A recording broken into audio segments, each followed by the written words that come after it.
18 century के आदमी हैं। गालिब दिल्ली में रहते थे, बल्ली मारान में। बल्ली मारान एक जगह है जो चांदनी चौक के पास में है। चांदनी चौक क्या, नई सड़क देखी कभी आपने? हाँ, तो नई सड़क के लिए ना मुड़े, अगर हम सीधे चावड़ी से जामा मस्जिद की ओर जाएं तो दाईं ओर मुड़ेंगे तो वहां बल्ली मारान का एक इलाका है। वहां उनकी एक हवेली है, बड़ी महत्वपूर्ण हवेली है।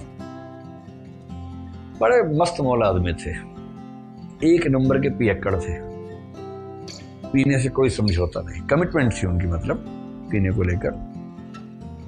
एक बार पता लगा कि मेरठ में बढ़िया शराब मिलती है तो मेरठ चले गए। 2 गधों पर शराब लादकर पैदल मेरठ से दिल्ली आए थे। आप बंदे की कमिटमेंट देखिए, प्रतिबद्धता देखिए, मेहनत देखिए। जब इंसान ठान लेता है तो अपना उद्देश्य पूरा करता है, तो इस भाव में उनको देखिए। तो मस्त बोल आदमी थे, पैसा खत्म हो जाता था, उधार मांग मांग के पीते थे। लोगों ने उधार देना बंद कर दिया, फिर नए लोग ढूंढे जो उधार दे सके। वजीफा मांगा राजाओं से, राजाओं ने वजीफा देने से मना कर दिया। एक बार छोटा मोटा ऐसा काम किया कि पुलिस आ गई, जेल ले गई उनको, किसी तरह से वहां से छूटे। इन सब के बावजूद तेवर कभी कम नहीं हुआ। ये मैं इसलिए कह रहा हूं कि मैं जिस कॉलेज से पढ़ा हूं उस कॉलेज में वो एक बार अध्यापक बने। एक कॉलेज है दिल्ली कॉलेज, जो दिल्ली का सबसे पुराना कॉलेज है, उसका नया नाम जाकिर हुसैन कॉलेज है।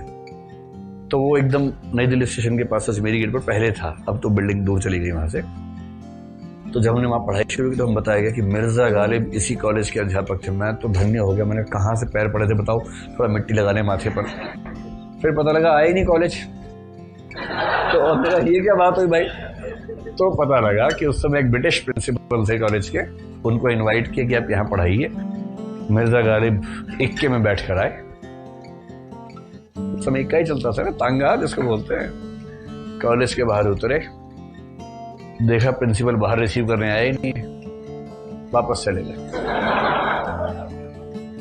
बोले जिस कॉलेज के प्रिंसिपल को तमीज नहीं है उस कॉलेज में हम क्या करेंगे जाके।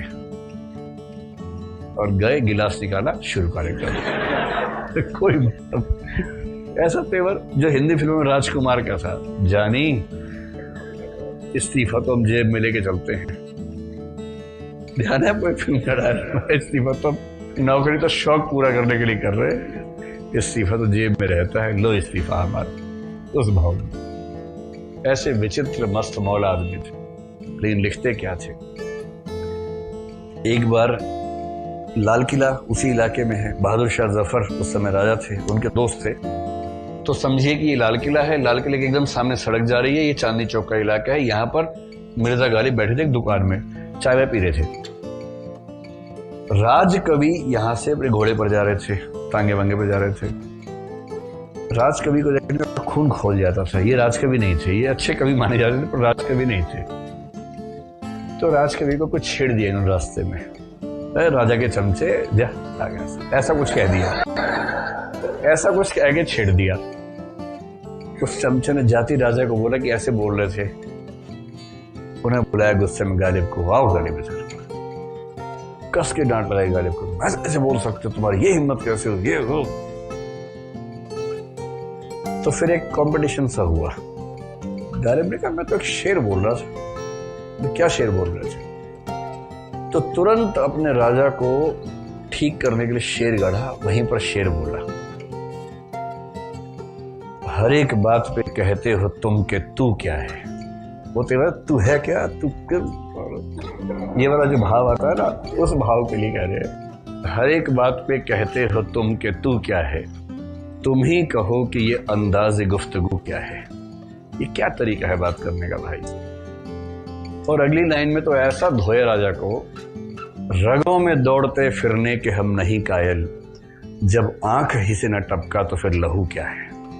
अबे आंख से टपका और लहू, रगों में दौड़ रहा है उससे क्या होता है? आंख से टपके तब माने कि लहू होता है।